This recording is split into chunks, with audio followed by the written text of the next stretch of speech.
أعوذ بالله من الشيطان الرجيم. بسم الله الرحمن الرحيم. يا أيها الذين آمنوا إنما المشركون نجس فلا يقربوا المسجد الحرام بعد عامهم هذا وإن خفتم عيلة فسوف يغنيكم الله من فضله إن شاء ان اللہ علیم حکیم۔ ترجمہ: اے ایمان والو، مشرک بالکل ہی ناپاک ہیں، وہ اس سال کے بعد مسجد حرام کے پاس بھی نہ پٹکنے پائیں۔ اگر تمہیں مفلسی کا خوف ہے تو اللہ تمہیں دولت مند کر دے گا اپنے فضل سے اگر چاہے، اللہ علم و حکمت والا ہے۔ تفسیر ابن کثیر سے اس آیت کی تفسیر۔ اللہ تعالیٰ احکم الحاکمین اپنے پاک دین والے، پاکیزگی اور طہارت والے مسلمان بندوں کو حکم فرماتا ہے کہ وہ دین کی روح سے نجس مشرکوں کو بیت اللہ شریف کے پاس نہ آنے دیں۔ یہ آیت سن 9 ہجری میں نازل ہوئی۔ اسی سال ان حضرت صلی اللہ علیہ وسلم نے حضرت علی رضی اللہ عنہ کو حضرت ابوبکر رضی اللہ عنہ کے ساتھ بھیجا اور حکم دیا کہ مجمع حج میں اعلان کر دو کہ اس سال کے بعد کوئی مشرک حج کو نہ آئے اور کوئی ننگا شخص بیت اللہ شریف کا طواف نہ کرے۔ اس شرعی حکم کو اللہ تعالیٰ قادر و قیوم نے یوں ہی پورا کیا کہ نہ وہاں مشرکوں کو داخلہ نصیب ہوا، نہ کسی نے اس کے بعد عریانی کی حالت میں اللہ کے گھر کا طواف کیا۔ حضرت جابر بن عبداللہ غلام اور ذمی شخص کو مستثنا بتاتے ہیں۔ مسند کی حدیث میں فرمان رسول اکرم صلی اللہ علیہ وسلم ہے کہ ہماری اس مسجد میں اس کے بعد سوائے معاہدہ والے اور تمام غلاموں کے اور کوئی کافر نہ آئے، لیکن اس مرفوع سے زیادہ صحیح سند والی موقوف روایت ہیں۔ خلیفۃ المسلمین حضرت عمر بن عبدالعزیز رحمۃ اللہ علیہ نے فرمان جاری کر دیا تھا کہ یہود و نصرانی کو مسلمانوں کی مسجدوں میں نہ آنے دو۔ ان کا یہ امتناعی حکم اس آیت کے تحت تھا۔ حضرت عطا فرماتے ہیں کہ حرم سارا اس حکم میں مسجد حرام کے ہیں۔ یہ آیت مشرکوں کی نجاست پر دلیل واثق ہیں۔ صحیح حدیث میں ہے مومن نجس نہیں ہوتا۔ باقی رہی یہ بات کہ مشرکوں کا بدن اور ذات بھی نجس ہیں، یعنی جمہور کا قول تو یہ ہے کہ نجس نہیں، اس لیے کہ اللہ تعالیٰ نے اہل کتاب کا ذبیحہ حلال کیا ہے۔ بعض ظاہر یہ کہتے ہیں کہ مشرکوں کے بدن بھی ناپاک ہیں۔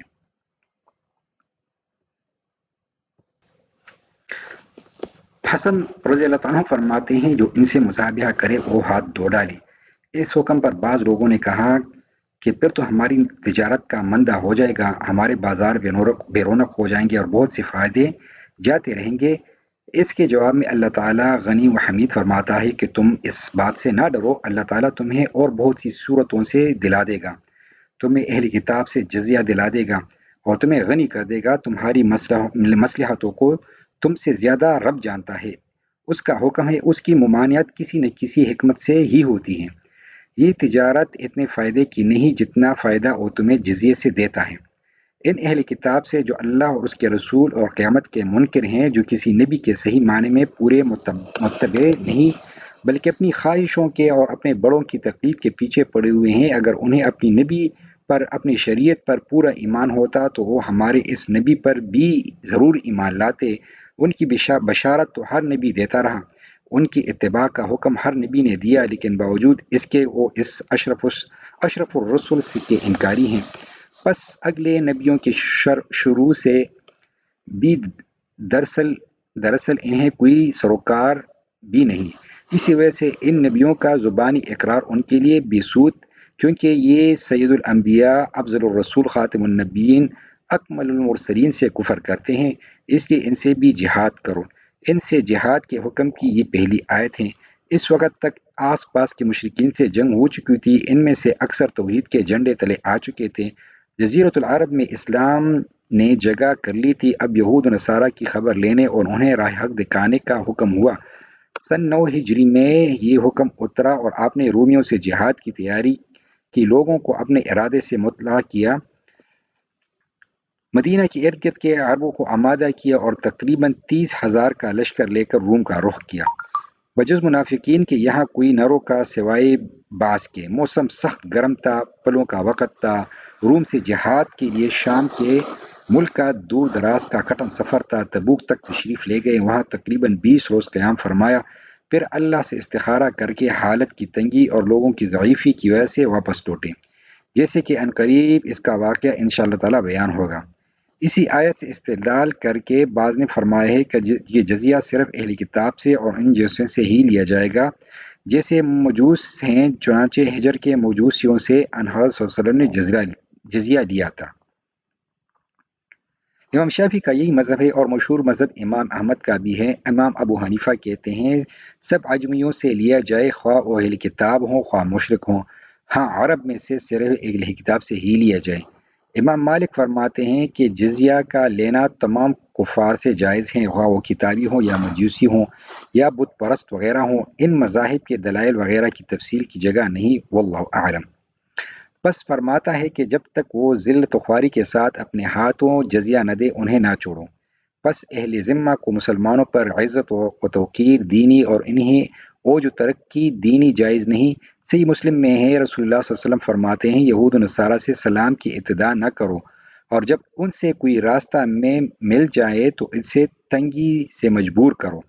یہی وجہ تھی جو حضرت عمر فاروق رضی اللہ عنہ نے ان سے ایسی ہی شرطیں کی تھی۔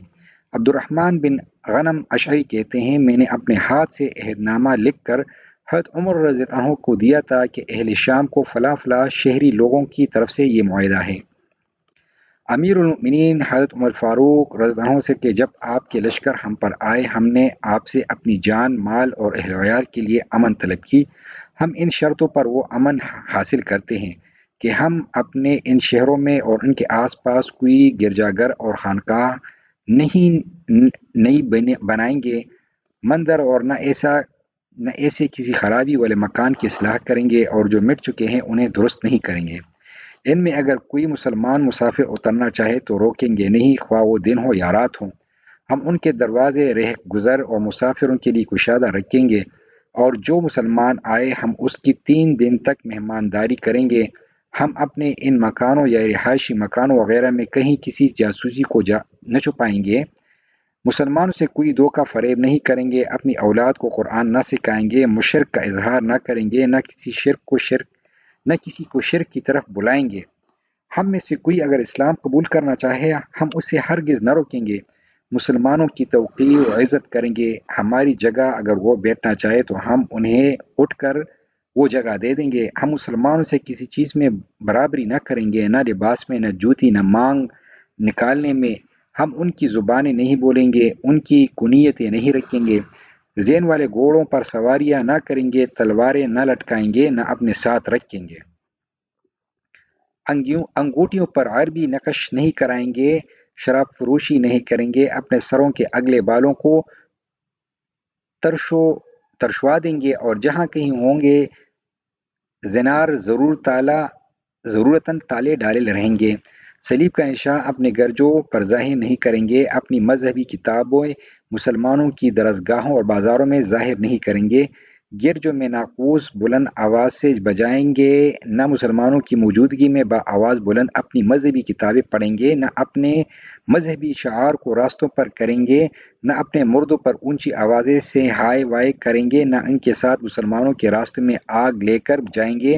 مسلمانوں کے حصے میں آئے ہوئے غلام ہم نہ لیں گے، مسلمانوں کی خیرخواہی ضرور کرتے رہیں گے، ان کے گھروں میں جھانکیں گے نہیں۔ جب یہ عہد نامہ حضرت عمر فاروق اعظم رضی اللہ عنہ کی خدمت میں پیش ہوا تو آپ نے ایک شرط اور بھی اس میں بڑھوائی کہ ہم کسی مسلمان کو ہرگز ماریں گے نہیں۔ یہ تمام شرطیں ہمیں قبول و منظور ہیں، اور ہمارے سب ہم مذہب لوگوں کو بھی انہی شرائط پر ہمیں امن ملا ہے۔ اگر ان میں سے کسی ایک شرط کی بھی ہم خلاف ورزی کریں تو ہم سے آپ کا ذمہ الگ ہو جائے گا، اور جو کچھ آپ اپنے دشمنان اور مخالفوں سے کرتے ہیں ان تمام کے مستحق ہم بھی ہو جائیں گے۔ حضور نبی کریم صلی اللہ علیہ وآلہ وسلم کے احادیث۔ حضرت ابو ہریرہ رضی اللہ عنہ سے روایت ہے کہ مدینہ کے کسی راستے پر نبی کریم صلی اللہ علیہ وسلم سے ان کی ملاقات ہوئی۔ اس وقت ابو ہریرہ رضی اللہ عنہ جنابت کی حالت میں تھے۔ ابو ہریرہ رضی اللہ عنہ نے کہا کہ میں پیچھے رہ کر لوٹ گیا اور غسل کر کے واپس آیا، تو رسول اللہ صلی اللہ علیہ وسلم نے دریافت فرمایا کہ اے ابو ہریرہ کہاں چلے گئے تھے؟